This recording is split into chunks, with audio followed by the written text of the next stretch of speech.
On 4th, 1942. 10:52 a.m. aboard the Japanese carrier Hiryu, 150 miles northwest of Midway, Lieutenant Mio Kobayashi tried to steady his hand as he traced updated coordinates across his navigation chart. The pencil hovered uncertainly, as if refusing to record information that contradicted everything the Imperial Navy believed. Through the ready room porthole he could see Admiral Taman Yamaguchi bent over a fresh reconnaissance photograph, staring not with fury or doubt, but with the dawning horror of a commander watching months of planning collapse in a single instant. The photograph showed an American carrier launching aircraft. Even blurred by distance and motion, its island structure was unmistakable: USS Yorktown. The same carrier Japanese pilots had bombed at Coral Sea 27 days earlier. The same ship that had been reported burning, listing, incapable of flight operations. The same vessel officially eliminated from the order of battle and removed from all planning for Operation MI. Yet here she was, alive, functioning, and already launching aircraft at Midway. Across Hiryu, fragments of disbelief swept through compartments like a spark jumping across oil-soaked cloth. Voices crackled over the intercom, pilots confirming new sightings, officers cross-checking reconnaissance reports, navigators recalculating enemy strength. The numbers no longer matched expectations. Imperial Navy intelligence had confirmed repeatedly that the Americans had only 2 operational carriers in the Pacific, Enterprise and Hornet. Lexington was gone. Saratoga was still in repair after a torpedo hit. Yorktown, they believed, had required months of dockyard rebuilding. Japanese doctrine insisted such a vessel could not possibly be returned to battle within a few weeks. But there she was. 3 American carriers meant 230 aircraft instead of 150. 3 meant the Americans possessed enough strength to contest the battle rather than merely defend Midway. 3 meant the carefully engineered imbalance, 4 Japanese carriers against 2 American, had evaporated. The bedrock assumption of the operation had been shattered by a ship that should have been incapable of sailing, let alone launching a full strike group. Kobayashi heard officers arguing in the passageway. Some insisted the photograph must be mislabeled, a trick of angle or lighting. Others tried to rationalize the contradiction by assuming the Americans had built a new carrier class in secret. But the truth was clear. The Japanese had misunderstood something fundamental about American industrial speed, their repair standards, and the very nature of their wartime philosophy. Japanese shipyards prized precision, restoration, and structural perfection. A carrier with a 551-pound bomb tearing through 5 decks was, by their standards, a months-long reconstruction task. Japanese planners assumed American yards operated under the same slow, methodical traditions. They never imagined a navy that valued speed over elegance, function over form, improvisation over procedure. They never imagined welders and machinists racing against time with no concern for craftsmanship, only for getting a ship back into the fight. But that was exactly what the Americans had done. On Hiryu's bridge, Admiral Yamaguchi remained motionless, gripping the reconnaissance print as though the paper itself carried the weight of strategic failure. His staff began recalculating force ratios, fuel consumption, and ammunition loads. But the arithmetic could no longer be trusted. Every strategic model for Midway had assumed Yorktown was gone. Every predicted outcome relied on that assumption. The realization was not merely tactical, it was ideological. The Americans had done something the Japanese believed impossible, and they had done it without warning. As Kobayashi moved to the flight deck, the voice of the air officer barked fresh commands. Prepare for immediate launch, reconfigure strike packages, adjust torpedo ordnance. Mechanics scrambled to shift aircraft between positions.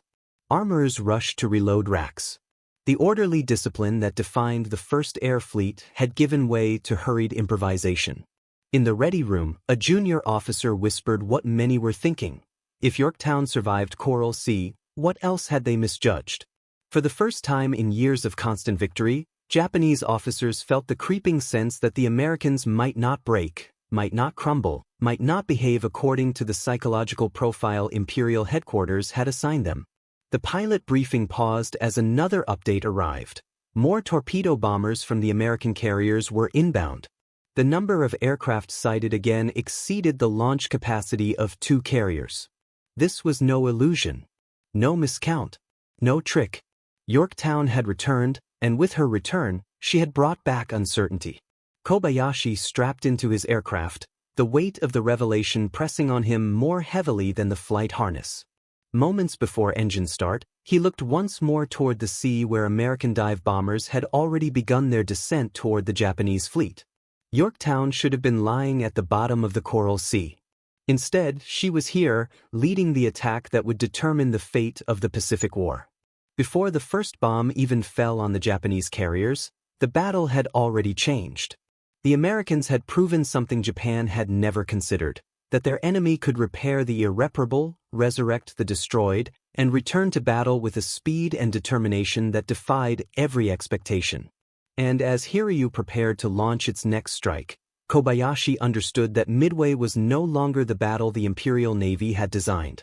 It was a confrontation with an opponent they had never truly understood.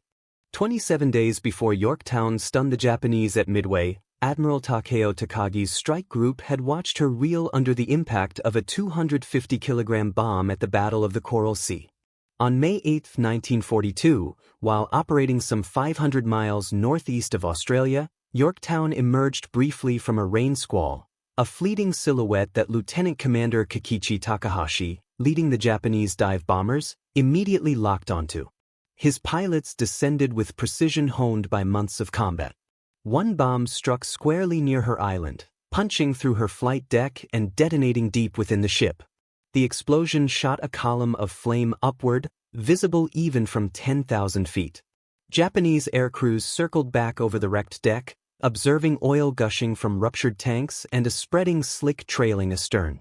Through their cockpit windows, they saw her bow down, smoke pouring from ragged holes along her starboard side. Yorktown's forward motion appeared sluggish, barely 6 knots, they estimated. Destroyers clustered around her looked like shepherds escorting a dying vessel. When the Japanese reconnaissance planes photographed her again, the carrier was listing visibly. To Takagi and his staff, the conclusion was clear: Yorktown was mortally wounded, incapable of further combat. The reports sent to the combined fleet were definitive. 2 American carriers, Yorktown and Lexington, had been destroyed. Tokyo celebrated. The Naval General Staff removed Yorktown from all future Pacific calculations. But aboard Yorktown, Captain Elliot Buckmaster and his crew had no intention of letting their ship die. Beneath the scorched steel and flooded compartments, damage control teams raced through smoke-filled passages. The blast had killed 66 men and torn through 5 decks, shredding the elevator machinery, rupturing aviation fuel lines, and crushing structural frames along a 30-frame span. The ship should not have been able to continue operating. Yet Buckmaster pushed her to 20 knots, far faster than the Japanese believed. As she limped away from the Coral Sea toward Pearl Harbor, the first miracle had already begun. American doctrine differed fundamentally from the Japanese approach. Where the Imperial Navy relied on meticulous repair methods rooted in precision craftsmanship, Yorktown's crew embraced a simple philosophy: make it work, make it fast, and make it fight again. Chief Carpenter's mate Boyd Mackenzie surveyed the twisted steel beams and decided against the textbook procedures that demanded days of cutting, refitting, and riveting. Instead, he instructed his men to weld crude steel plates over damaged supports, heavy, ugly, but effective enough to restore integrity. Many of these techniques would have been unacceptable in peacetime, yet they were exactly what the moment required. In the machinery spaces, engineers jury-rigged solutions that defied standard practice. With the number 2 elevator machinery destroyed and multiple boiler rooms damaged, they improvised replacement components using scrap metal, tools from the ship's machine shop, and parts cannibalized from systems far removed from their intended uses. Steam pipes were rerouted. Electrical lines were patched through alternate circuits. Pumps designed for other applications were repurposed to keep the ship's vital systems alive. By all accepted principles of naval engineering, the ship should have slowed to a crawl. Instead, she surged forward at a sustained 20 knots. When fleet submarines reported Yorktown's progress to Pearl Harbor, Japanese intelligence intercepted the messages but misinterpreted them. Their analysts applied Japanese repair logic. A damaged carrier, proceeding, could only make 5 to 8 knots. They then calculated her estimated arrival around mid-June, far too late to participate in any operation scheduled for early June. The conclusion felt mathematically sound, so no one questioned it. Thus, Yorktown effectively disappeared from Japanese planning, not because she was invisible, but because she defied their expectations. Yorktown's 3,300-mile journey toward Pearl Harbor revealed something profound about the American approach to war. She was not limping home to be restored slowly and ceremoniously. She was being pushed, day by day, hour by hour, toward an impossible deadline, because American codebreakers at Station HYPO had discovered what Japan intended. Every decision aboard Yorktown was shaped by something the Japanese could not know. Midway was coming. On May 27, when Yorktown finally rounded into Pearl Harbor, the damage was plain to see. A trail of oil 10 miles long marked her passage.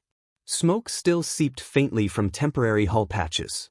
Her flight deck sagged visibly where the bomb had torn through it.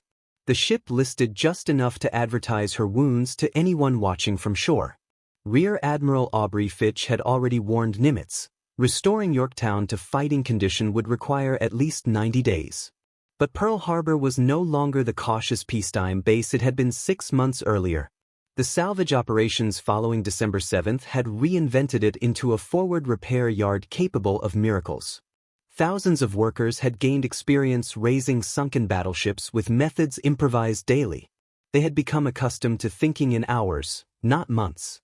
Admiral Chester Nimitz, aware of HYPO's decrypted intelligence, knew exactly what was required. He went down into dry dock number 1 while water still churned around Yorktown's hull, inspected the damage himself, and issued an order with no room for negotiation. We must have this ship in 3 days. The officers accompanying him, Captain Claude Gillette, the shipyard superintendent, and Lieutenant Commander H.J. Finstead, a hull repair expert, were stunned into silence. 90 days was the standard. Even 30 would require aggressive scheduling. 3 days was beyond unreasonable. But Finstead straightened himself and answered, "Yes, sir." That order, driven by intelligence that the Japanese would attack Midway on June 4, set in motion the most intense repair operation in American naval history. It would involve 1,400 workers laboring without pause, battling exhaustion, welding steel plates while the hull was still wet, stringing electrical cables across open decks, bypassing every bureaucratic constraint in the name of necessity. Yorktown's impossible resurrection had begun. When Yorktown settled into dry dock number 1 on the afternoon of May 27, the scale of her damage became undeniable. The 551-pound bomb that had punched through 5 decks had left a cratered wound that any naval architect would describe as structurally crippling. Fuel residues clung to every surface below, ventilators were warped, and entire compartments had been gutted. Temporary patches the crew had applied at sea, crude plates, welded hastily over ruptured frames, held her together but revealed just how fragile she truly was. To the shipyard teams gathering along the dock walls, she looked like a fighter barely standing after 12 rounds, bloodied and trembling yet somehow upright. The formal inspection lasted only minutes. Admiral Nimitz had no interest in technical debates or cautious estimates. While the dry dock still brimmed with swirling water, he stepped inside wearing his khaki uniform trousers rolled to his calves, oil streaking his shoes as he walked directly beneath the damaged hangar deck. His hands ran across scorched steel, twisted beams, splintered electrical conduits.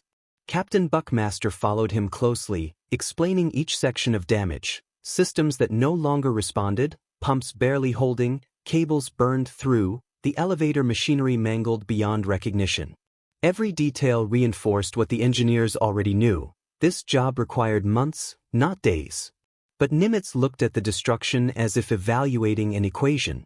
HYPO had revealed the truth. The Japanese planned to strike Midway on June 4 with 4 carriers. Without Yorktown, Enterprise and Hornet would face overwhelming odds. With her, the Americans could meet the attack with 3 carriers, still outnumbered but no longer doomed. Yorktown's repair was not merely important. It was the hinge on which the entire Pacific War could swing. So when Nimitz turned toward the stunned repair teams and declared, "We must have this ship in 3 days," he wasn't issuing a request. He was setting the terms of survival. The water had barely drained before the first wave of workers swarmed aboard. By dawn on May 28, nearly 1,400 men filled every deck, gangway, and machinery compartment. Many came straight from ongoing repairs on other vessels.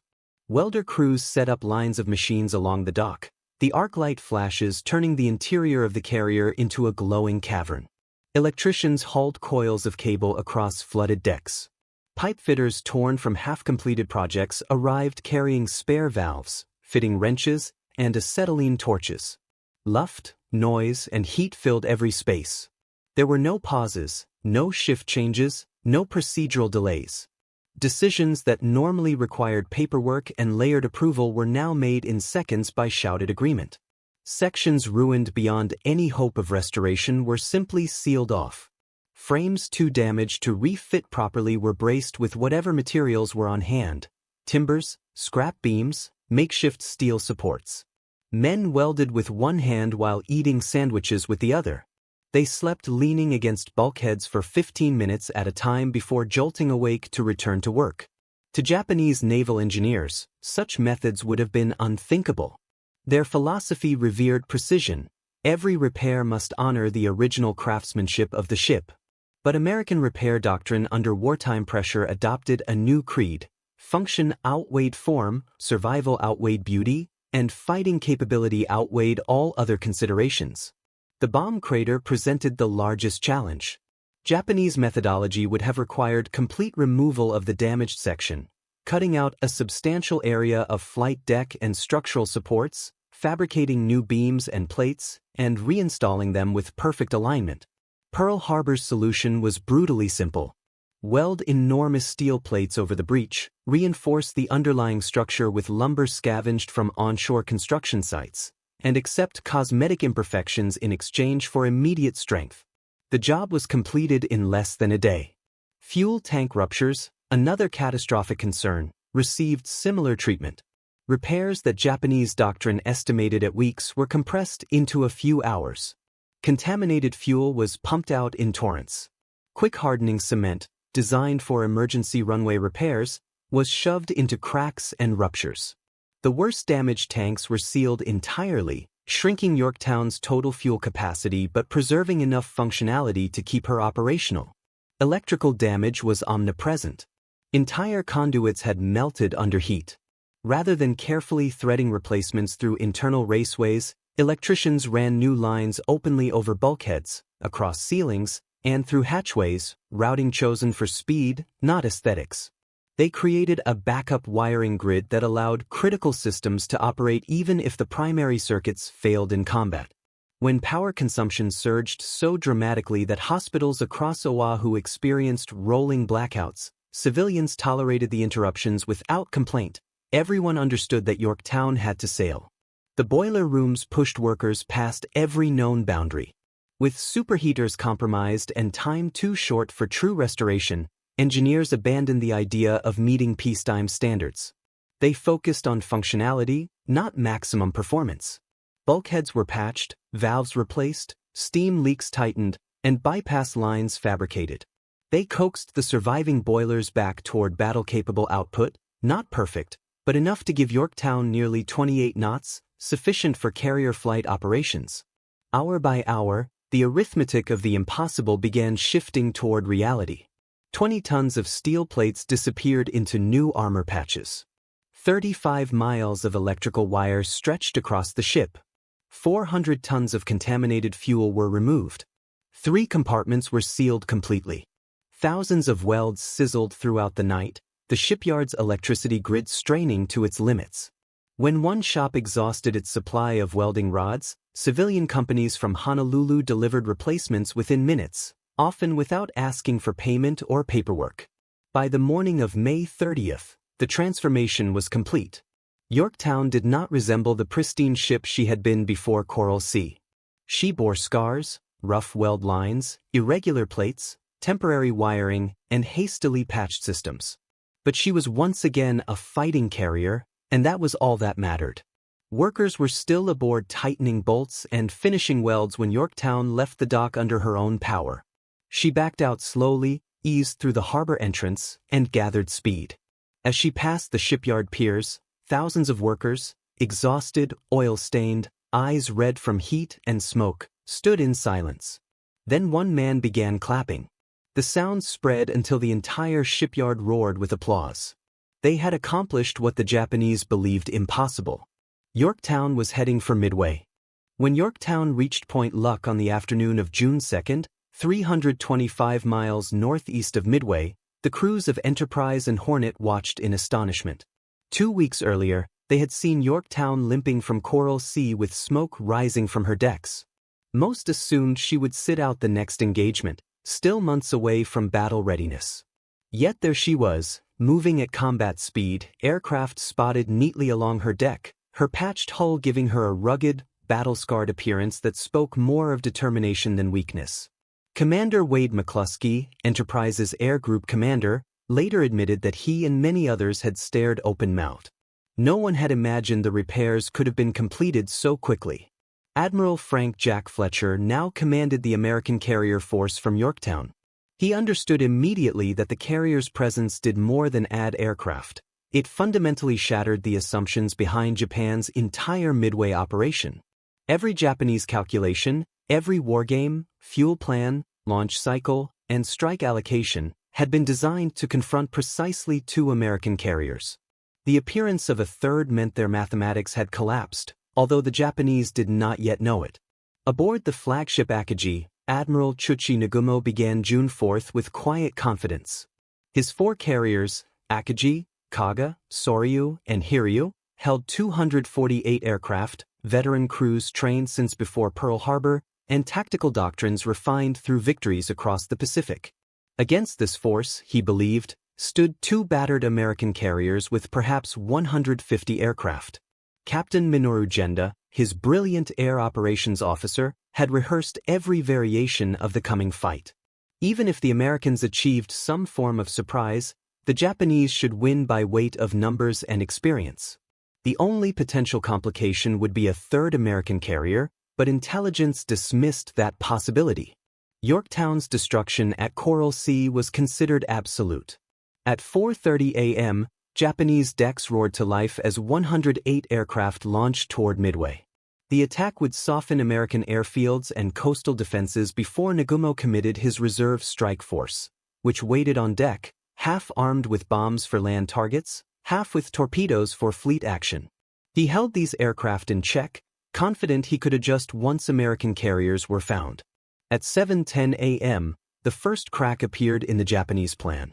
A scout plane signaled an unexpected sighting, enemy forces. 1 carrier. This was within Nagumo's expectations, but it required immediate response. He ordered the reserve aircraft below decks to be rearmed with torpedoes for ship attack, a laborious process involving the replacement of bombs, torpedoes, fuel lines, safety arming wires, and fusing assemblies. Japanese doctrine demanded precision.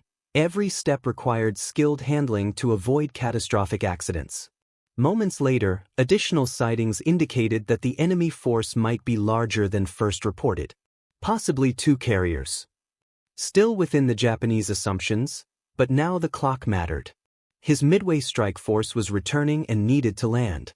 His reserve aircraft were still half rearmed. His scouts were behind schedule. Every minute of indecision tightened the noose without Nagumo realizing it. The Americans struck first, though not effectively. At 8:20 a.m., Torpedo Squadron 8 from Hornet, 15 slow, obsolete TBD Devastators under Lieutenant Commander John Waldron, approached the Japanese fleet without fighter escort. Waldron had broken from the main American formation, convinced his superior officers were steering incorrectly. His gamble brought him straight into the heart of the Japanese defenses. 0 fighters tore into the Devastators. One by one they fell blazing into the sea. All 15 were shot down. Only one man, Ensign George Gay, survived, floating alone amid wreckage. But Waldron's sacrifice forced the Japanese combat air patrol, nearly 30 Zero fighters, down to sea level. Minutes later, Torpedo Squadron 6 from Enterprise attacked. 14 more devastators pushed forward, and 14 more fell or flamed. They scored no hits, but again the Japanese fighters remained pressed against the waves, chasing torpedo planes. At 9:15 a.m., another wave approached, Torpedo Squadron 3 from Yorktown. 12 more devastators advanced into the storm of machine gun fire. Japanese lookouts began counting the attackers. The numbers didn't add up. Too many aircraft for 2 carriers. For the first time, Japanese officers began to understand that their intelligence was wrong. On Hiryu's bridge, Admiral Taman Yamaguchi absorbed the implications instantly. If the Americans had 3 carriers, then the balance of power had shifted dangerously. Yet before any new strategy could be executed, the moment that defined the battle arrived, brought about not by planning, but by timing, chance, and the sacrifices of the torpedo squadrons that had drawn the Japanese fighters downward.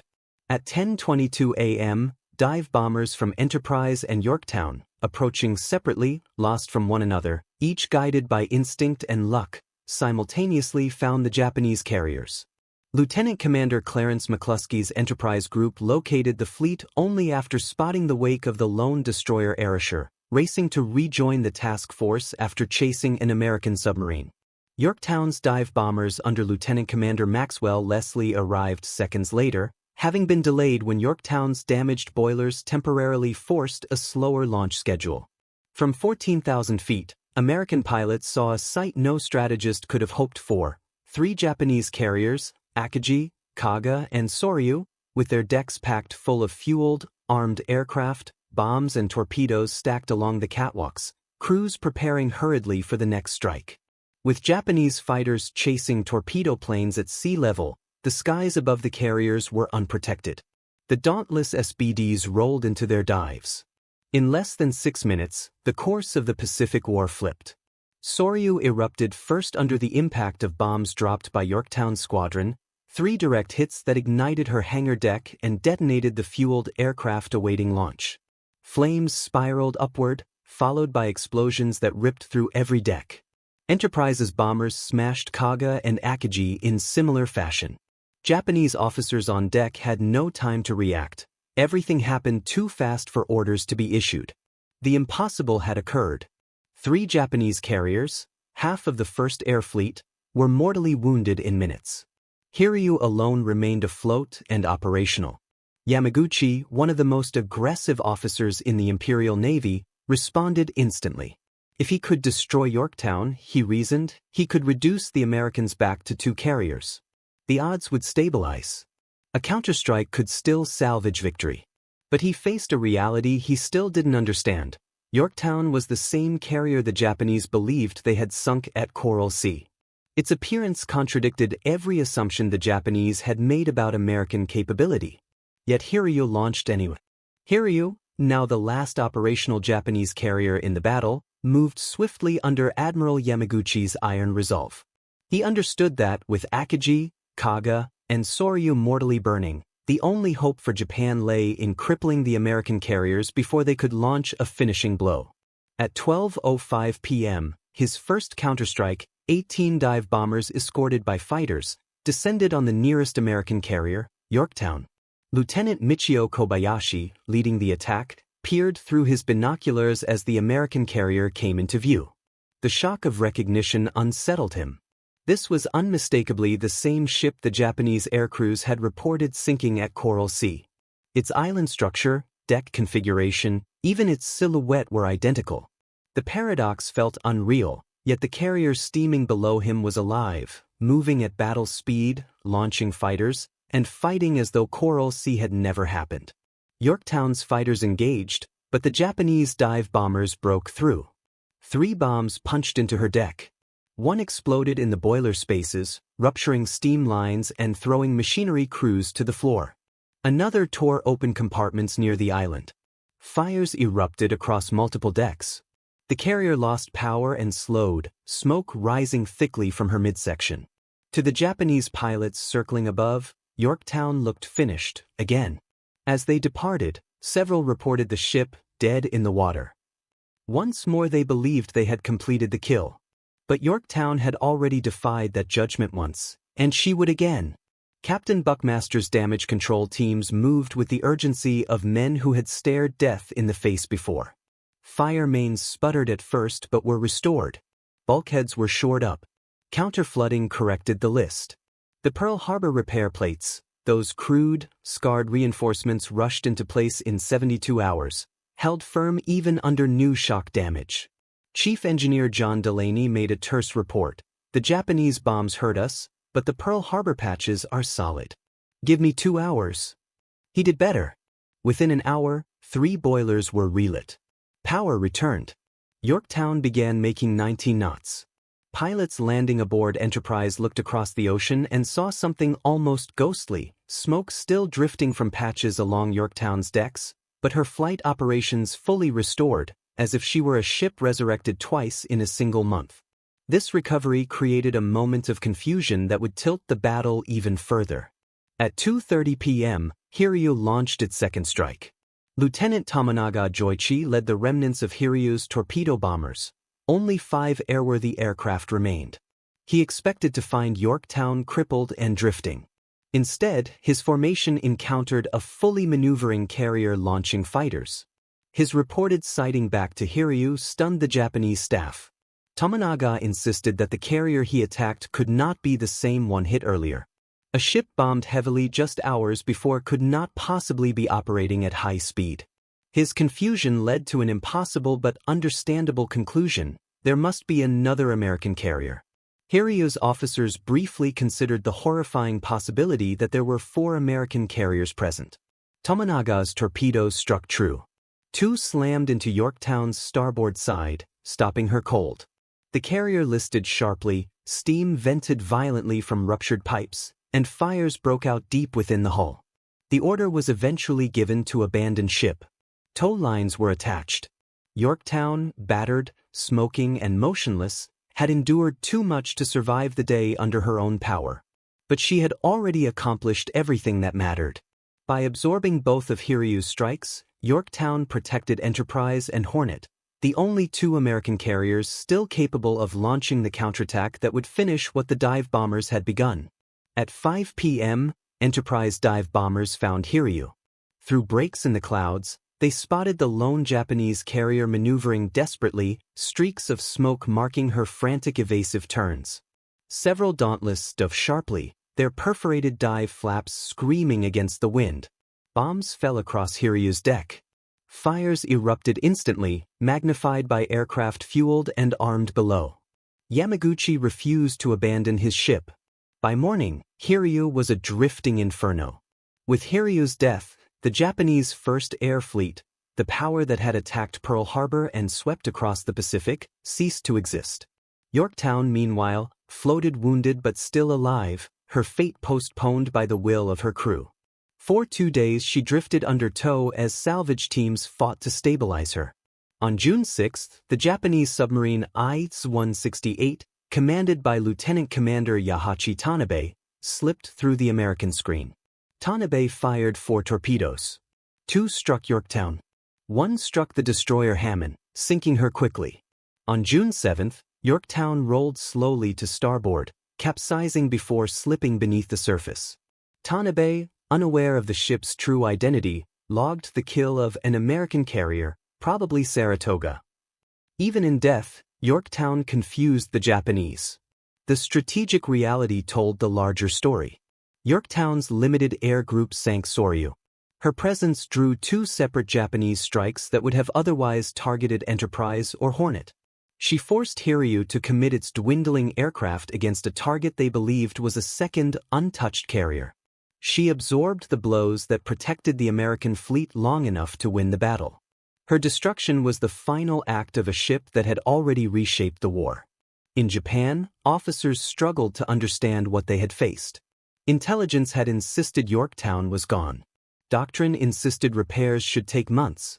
Belief insisted Americans lacked the speed, will, or industrial ingenuity to resurrect a carrier in days.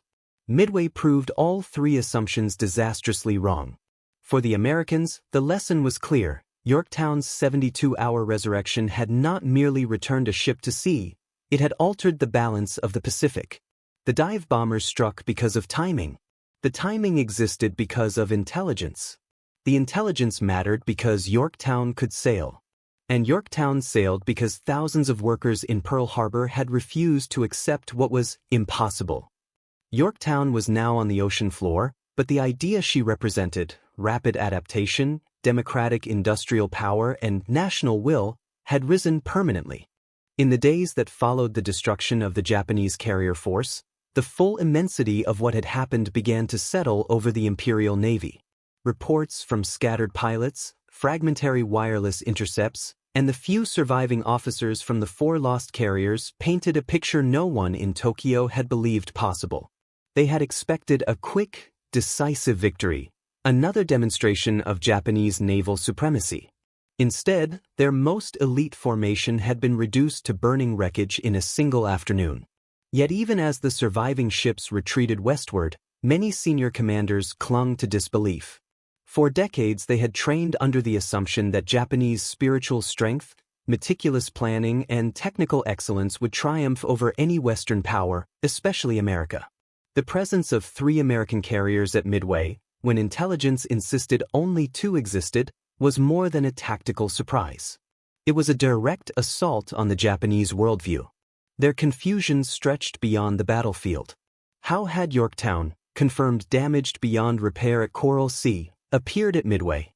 How had an American ship that should have required months in dry dock sailed into battle just 3 days after reaching Pearl Harbor?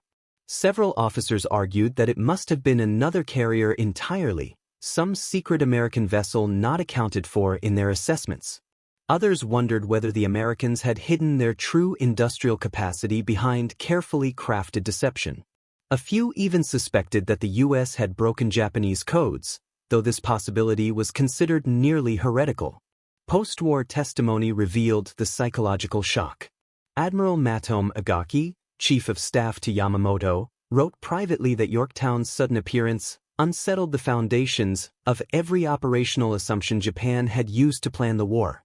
They had expected to fight an America constrained by production limits and slow repairs. Instead, they had encountered an America capable of repairing a carrier in 72 hours, a feat the Japanese engineering system simply could not comprehend. On the American side, the victory at Midway became recognized not only as a decisive military achievement but as a defining demonstration of national character. The code-breaking brilliance of Station HYPO had provided the essential warning that Midway was the objective. But intelligence would have meant nothing if the Americans had not possessed the ability to act on it. Yorktown's repair was the embodiment of that response: fast, adaptive, improvised, and driven by the collective will of free workers who understood their task in moral terms. The contrast between Japanese and American industrial philosophies became painfully clear after Midway. Japanese naval doctrine emphasized craftsmanship and perfection. Every component was handmade with artisan precision. Repairs required restoring a ship to its original standard, with form and function inseparable. In war, this became a fatal constraint. Perfection demanded time, and time was the one resource Japan could not afford. American industry prioritized adaptability. American factories could replace a lost aircraft in hours, not days. American shipyards could patch a carrier into battle readiness in a weekend. Components were designed for interchangeability. Workers were trained to improvise, innovate, solve problems, and bypass procedures when survival required it. In Japanese memoirs written decades later, several officers reflected that they had never truly understood this cultural difference until Midway, when they faced the consequences of underestimating it. Yorktown's resurrection in dry dock became a template for the rest of the war. Damage control doctrines were rewritten. Carriers learned to patch flight decks in hours. Crews learned to bypass systems, reroute power through improvised circuits, and maintain combat operations even after devastating hits. The philosophy was simple: keep fighting. But the legacy extended far beyond procedures. It touched the morale of the entire nation. In Honolulu, shipyard workers who had slept beside their welding machines for 3 nights heard the news that Yorktown had struck a blow at the Japanese fleet before going down. One electrician later said that when he learned the carrier's aircraft helped sink 3 enemy carriers, the entire yard went silent, Then someone started applauding. They understood the weight of their contribution. Their hurried welds, rough patches, and improvised repairs had not merely fixed a ship, they had influenced the war's outcome. To the Japanese, the symbolic meaning of Yorktown's presence at Midway deepened over time. Lieutenant Commander Yahachi Tanabe, whose submarine delivered the torpedoes that finally sank her, visited Pearl Harbor decades later. When he stood before Dry Dock No. 1, the place where Yorktown had been resurrected, he remained silent for a long moment. Then he said quietly, "Now I understand. We were not fighting ships and planes. We were fighting a nation that believed nothing was impossible."